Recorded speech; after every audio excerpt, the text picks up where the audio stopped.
So good day, ma'am. I am Cadet Pandi and my partner of this topic is Cadet Giancarlo Candawan.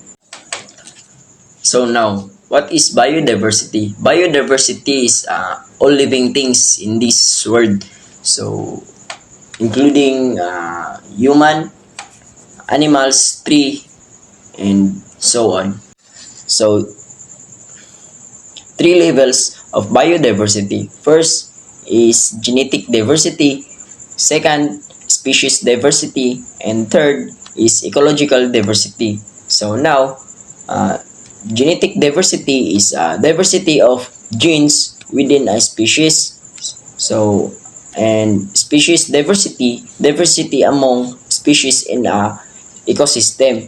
And lastly is ecological diversity is a habit in a given unit of area. The importance of biodiversity.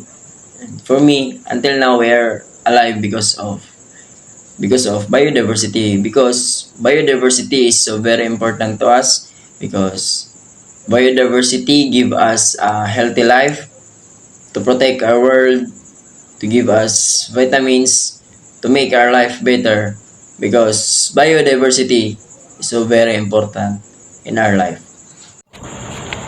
Threats to biodiversity. There are 5 main threats to biodiversity. One is land and sea use change, including habitats loss and degradation. Example is agricultural land use, which is responsibility for 80% of global deforestation. Number 2, pollution. Make the environment unsuitable for survival indirectly and indirectly. 3, species overexploitation.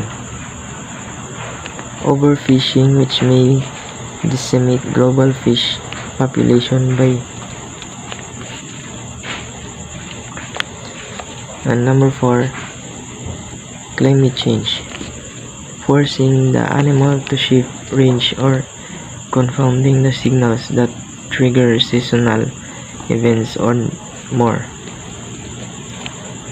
5th, invasive species and disease compete with native species for space, food, and other resources.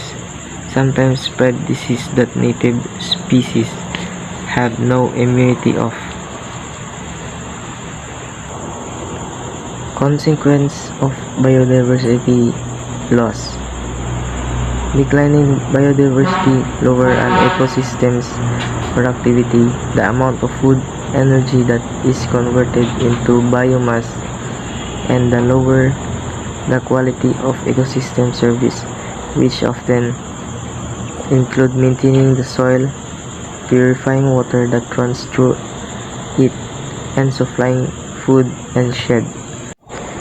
Biodiversity loss can have significant direct human impact of ecosystem. Services are no longer adequate to meet social needs. Indirectly, change in ecosystem services can affect livelihoods, income, local migration, and on occasion may even cause. Here are some of the consequences. Food security. Biodiversity loss can affect the variety of food crops available, potentially leading to less nutritious diet. This can impact health and could lead to increased dependency on global food trade. Second, medicine. Many medicines are derived from nature. The loss of biodiversity may limit the discovery of potential treatment for many diseases and health problems. 3. Ecosystem services. Biodiversity helps in providing clean water, fertile soils, protection from elements like wind and erosion, and aids in climate regulation. Its loss can disrupt these services. Fourth, economic impact. Biodiversity loss can have significant economic implications. For example, the collapse of fisheries due to overexploitation has serious impact on the livelihood of communities. Fifth, cultural impact. Many cultures regard specific animals or plants as symbols or integral parts of their identity. The loss of this species can result in the loss of cultural heritage. The last one, ecological impact. Each species plays a specific role within an ecosystem. The loss of one species can disrupt the system, leading to further losses or changes. Pressures to biodiversity. The IPBES identified the 5 direct drivers of biodiversity loss as changing use of sea and land, direct exploitation of organisms, climate change, pollution, and invasive non-native species. Biodiversity faces a lot of pressures, many of which are due to human activities. 1. Habitat destruction. This is often considered the biggest threat to biodiversity as humans clear lands for agriculture, housing, and industry. Habitats are destroyed and species are displaced or go extinct. Number 2. Climate change. Change in temperature and precipitation patterns can make habitats unsuitable for the species that live there. This can lead to shifts in species distribution and timing of biological events, and it can exacerbate other threats to biodiversity. Number 3. Overexploitation.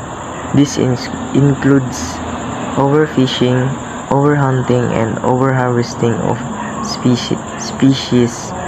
When humans take too many individuals from population, the population can decline and potentially go extinct. 4. Invasive species. These are species that are introduced to a new area, either intentionally or unintentionally, and cause harm to native species. They can outcompete native species for resources, prey on them, or introduce new diseases. 5. Pollution. This can harm species directly, for example, through oil spills, or pesticides used indirectly, for example, by causing eutrophication of water bodies. Number 6. Population growth and urbanization. As human population grow and more land is developed, natural habitats are often destroyed or fragmented. This can lead to loss of species and reduce genetic diversity. These pressures are interconnected and often exacerbate each other. For example, habitat destruction can make species more vulnerable to climate change by reducing their ability to move to more suitable habitats. This complex issue that requires comprehensive solution.